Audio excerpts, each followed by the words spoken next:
Sebagian mereka menghatamkan dalam setiap 8 malam sekali. Banyak orang yang menghatamkan dalam setiap 7 malam. Sebagian mereka menghatamkan dalam setiap 5 malam. Sebagian mereka menghatamkan dalam setiap 4 malam. Banyak orang yang menghatamkan dalam setiap 3 malam dan sebagian mereka menghatamkan dalam setiap 2 malam dan sebagian mereka menghatamkan dalam sehari sekali.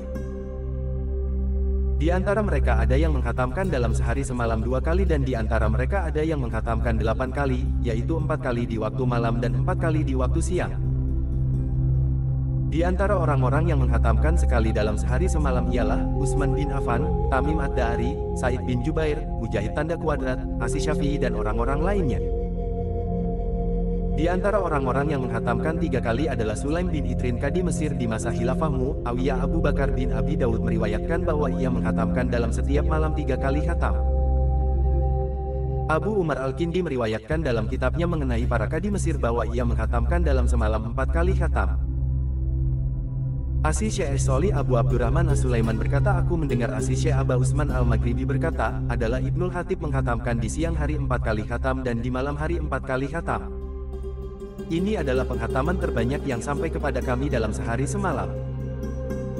Diriwayatkan oleh As-Sayyid yang mulia Ahmad Ad-Dauraki dengan isnadnya dari Mansur bin Zadzan dari para ahli ibadah tabi'in bahwa ia menghatamkan Al-Quran antara duhur dan asyar dan 32. Menghatamkannya pula di antara maghrib dan isya, dalam bulan Ramadan 2 kali khataman lebih sedikit. Mereka dulu mengakhirkan isya, di bulan Ramadan hingga lewat 1/4 malam. Abu Daud meriwayatkan dengan isnadnya yang sahih bahwa Mujahid menghatamkan Al-Quran di bulan Ramadan antara maghrib dan isya, dalam setiap malam dari bulan Ramadan. Dari Mansur, ia berkata, adalah Ali Al-Azadi menghatamkan Al-Quran di antara maghrib dan isya, setiap malam dari bulan Ramadan. Dari Ibrahim bin Sa'ad, ia berkata, ayahku duduk sambil melilitkan surbannya pada badan dan kedua kakinya dan tidak melepaskannya hingga selesai menghatamkan Al-Quran. Adapun orang yang menghatamkan Al-Quran dalam satu rakaat tidak terhitung banyaknya. Di antara orang-orang terdahulu adalah Utsman bin Affan, Tamim Ad-Dari dan Said bin Jubair yang menghatamkan dalam setiap rakaat di Ka'bah. Adapun orang-orang yang menghatamkan Al-Quran dalam seminggu banyak jumlahnya. Hal itu diriwayatkan dari Utsman bin Affan, Abdullah bin Mas'ud, Zaid bin Sabit, Ubay bin Ka'ab radhiyallahu anhum dan dari sejumlah tabi'in seperti Abdurrahman bin Yazid, Alqamah dan Ibrahim rahimahumullah. Pendapat yang terpilih ialah hal itu berbeda-beda menurut perbedaan orang-orangnya. Barang siapa yang ingin merenungkan dan mempelajari dengan cermat, hendaklah ia membatasi pada kadar yang menimbulkan pemahaman yang sempurna atas apa yang dibacanya. Begitu pula siapa yang sibuk menyiarkan ilmu atau mengerjakan tugas-tugas agama lainnya dan maslahat-maslahat kaum muslimin yang bersifat umum, hendaklah ia membatasi pada kadar tertentu supaya tidak mengganggu apa yang wajib dilakukannya. Jika tidak termasuk orang-orang yang tersebut ini, bolehlah ia memperbanyak bacaannya sesuai kemampuannya tanpa menimbulkan kejemuan dan tidak terlalu cepat. 33. Sejumlah ulama terdahulu tidak menyukai menghatamkan Al-Quran dalam sehari semalam. Hal itu ditunjukkan oleh hadits yang sahih dari Abdullah bin Amr ibnul As. Ia berkata, Rasulullah Shallallahu Alaihi Wasallam bersabda, tidaklah bisa mengerti siapa yang menghatamkan Al-Quran dalam waktu kurang dari 3 hari. Hadits diriwayatkan Abu Dawud, Tirmidzi, Nasai dan lainnya. Tirmidzi berkata, hadits hasan sahih. Walahu apetik terbalik lem. Adapun waktu permulaan dan menghatamkan bagi siapa yang menghatamkan Al-Quran dalam seminggu, telah diriwayatkan oleh Abu Daud dengan isnadnya bahwa Utsman bin Affan memulai pembacaan Al-Quran pada malam Jumat dan menghatamkannya pada malam Kamis. Al-Imam Abu Hamid Al-Ghazali rahimahullahu ta'ala berkata dalam Al-Ihya, yang lebih baik ialah menghatamkannya sekali di waktu malam dan sekali di waktu siang dan menjadikan menghatamkan di siang hari pada hari Senin dalam 2 rakaat fajar atau sesudahnya. Dan menjadikan menghatamkan malam pada malam Jumat dalam 2 rakaat maghrib atau sesudahnya supaya awal siangnya berhadapan dengan akhirnya. Diriwayatkan oleh Ibnu Abi Daud dari Umar bin Murrah at-Tabi'i, ia berkata, mereka suka menghatamkan Al-Quran dari awal malam atau awal siang. Diriwayatkan dari Talab bin Musyarif at-Tabi'i yang mulia, ia berkata, barang siapa menghatamkan Al-Quran pada saat apapun di siang hari, ia pun didoakan oleh para malaikat sampai sore. Dan siapa yang menghatamkan Al-Quran pada saat kapanpun di malam hari, ia pun didoakan oleh para malaikat sampai pagi. Diriwayatkan dari Mujahid seperti itu. Diriwayatkan oleh Ad-Darimi dalam musnadnya dengan isnadnya dari Sa'ad bin Abi Waqqas, ia berkata, apabila menghatamkan Al-Quran bertepatan dengan awal malam, para malaikat mendoakannya sampai pagi. Dan apabila menghatamkannya bertepatan dengan akhir malam, ia pun didoakan oleh para malaikat sampai sore. 34. Ad-Darimi berkata, in hadits Hasan dari Sa'ad. Diriwayatkan dari Habib bin Abi Sabit at-Tabi'i, bahwa ia menghatamkan Al-Quran sebelum ruku. Ibnu Abu Dawud berkata, demikian dikatakan oleh Ahmad bin Hanbal. Dalam pasal ini terdapat sisa-sisa yang akan disebutkan dalam bab berikutnya. Pasal tentang memelihara pembacaan Al-Quran di waktu malam. Penghafal Al-Quran harus lebih banyak memperhatikan pembacaan Al-Quran di waktu malam dan salat malam. Allah Ta'ala berfirman, di antara ahli kitab itu ada golongan yang berlaku lurus, mereka membaca ayat-ayat Allah pada beberapa waktu di malam hari, sedang mereka bersujud sembahyang. Mereka beriman kepada Allah dan hari penghabisan, mereka menyuruh kepada yang makruf dan mencegah dari yang mungkar dan bersegera kepada mengajarkan berbagai kebajikan dan mereka itu termasuk orang-orang yang soleh.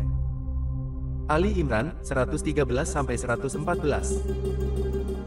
Diriwayatkan dalam Sahihain dari Rasulullah bahwa beliau bersabda, sebaik-baik orang adalah Abdullah bin Umar seandainya ia mengerjakan salat malam. Disebutkan dalam hadits lain dalam kitab Sahih bahwa Nabi bersabda, hai Abdullah, janganlah engkau seperti Fulan. Ia dulu mengerjakan salat malam, kemudian meninggalkannya. 35. Diriwayatkan oleh Tabarani dan lainnya dari Sahal bin Sa'ad dari Rasulullah, beliau bersabda, kemuliaan orang mukmin adalah salat malam. Tanda kubik. Banyak hadits dan atsar diriwayatkan mengenai hal ini. Diceritakan dari Abil Ahwas al-Jusyami, ia berkata, ada orang yang mengetuk kemah 86 kali, yakni di waktu malam, lalu mendengar dari penghuninya suara seperti suara lebah. La berkata, maka kenapa orang-orang ini merasa aman dari apa yang ditakutkan oleh mereka itu? Diriwayatkan dari Ibrahim an-Nakhai, ia berkata, bacalah Al-Quran di waktu malam, walaupun selang memerah susu kambing. Dari Yazid Ar-Rakashi, ia berkata, apabila aku tidur, kemudian aku bangun, kemudian aku tidur, maka kedua mataku tidak bisa tidur. Saya katakan, sesungguhnya salat malam dan pembacaan Al-Quran di waktu itu sangat dianjurkan, karena lebih menyatukan hati dan lebih jauh dari hal-hal yang menyibukkan dan melalaikan serta kegiatan dalam berbagai keperluan di samping lebih menjaga dari riya, dan hal-hal lainnya yang sia-sia. Di samping itu ditetapkan oleh syara, adanya kebaikan-kebaikan di waktu malam.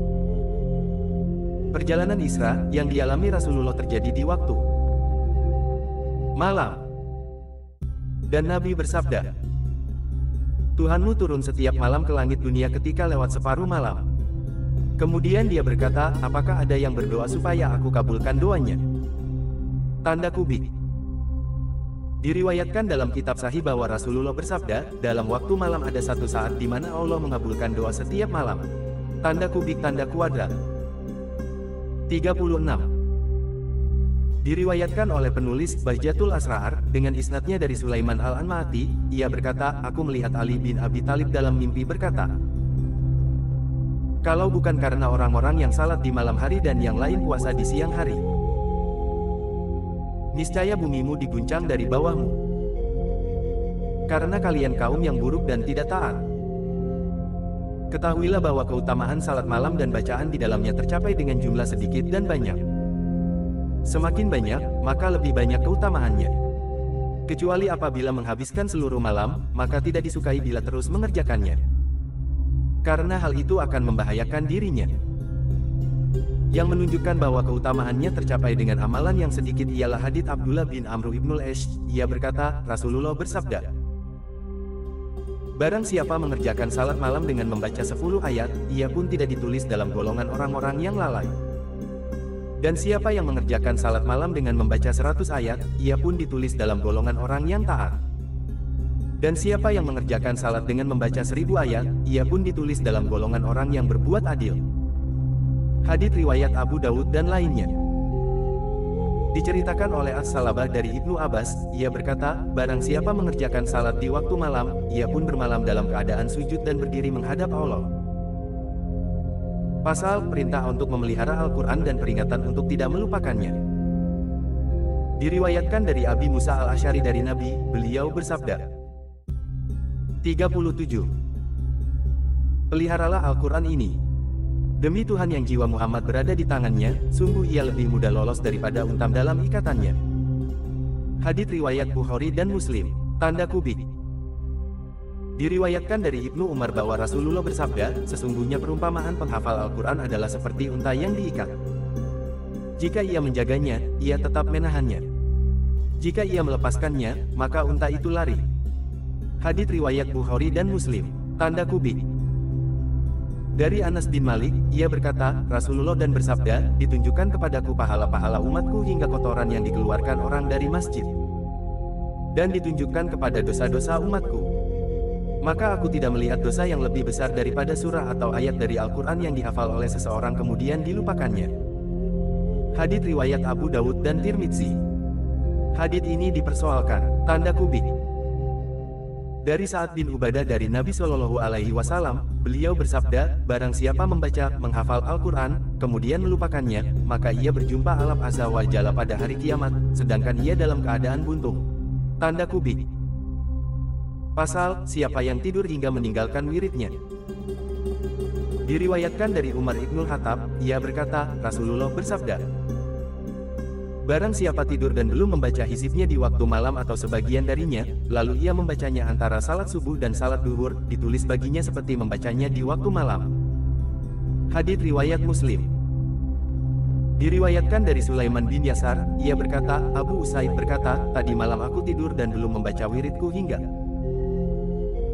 38. Memasuki waktu pagi. Ketika tiba waktu pagi aku mengucapkan kalimat istirja, innalillahi wa inna ilaihi rajiun. Wiridku adalah surah Al-Baqarah. Kemudian aku bermimpi seekor sapi menandukku. Hadits riwayat Ibnu Abi Dawud. Diriwayatkan oleh Ibnu Abi Dunya dari seorang penghafal Al-Quran bahwa ia tertidur pada suatu malam dan belum membaca hizibnya. Kemudian ia bermimpi seakan-akan ada orang berkata kepadanya, aku heran dengan tubuh yang sehat dan pemuda yang tidur hingga subuh. Sedangkan kematian tidak bisa dihindari serangannya di kegelapan malam bila ia datang. 39. Bab ke-6, adab-adab pembacaan Al-Quran. Bab ini adalah tujuan kitab ini dan ia banyak tersebar.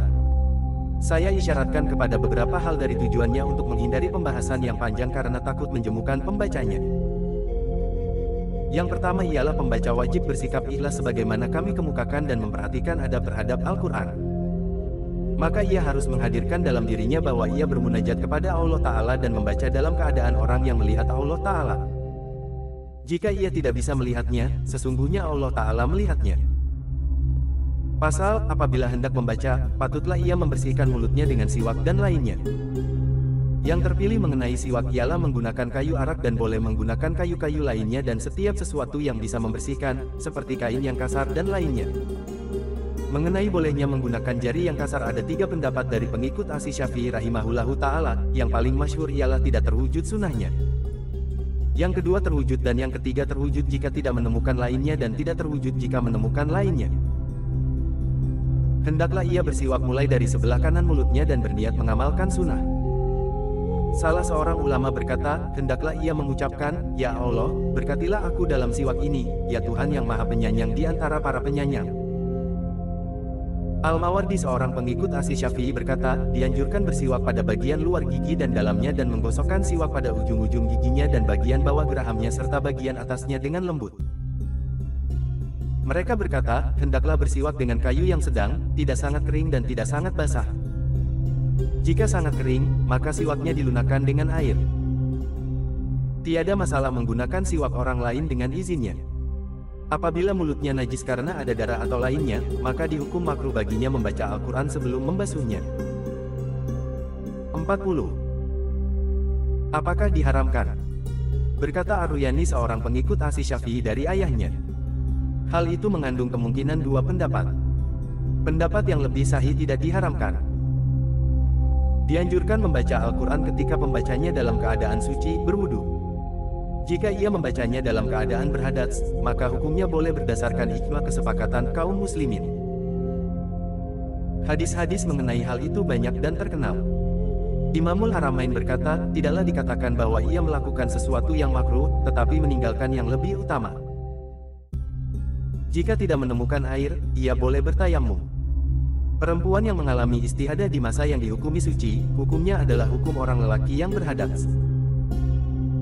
Adapun orang yang junub dan perempuan yang haid, keduanya diharamkan membaca Al-Quran, baik satu ayat atau kurang itu. Keduanya boleh membaca Al-Quran di dalam hati tanpa mengucapkannya dan boleh melihat mushaf dan membacanya di dalam hati. Kaum muslimin sepakat atas bolehnya membaca tasbih, tahlil, tahmid dan takbir serta sholawat kepada Rasulullah dan zikir-zikir lainnya bagi orang yang junub dan perempuan yang haid. Teman-teman kami berkata, apabila ia berkata kepada seseorang, "Hai Yahya, ambillah Alkitab Taurat dengan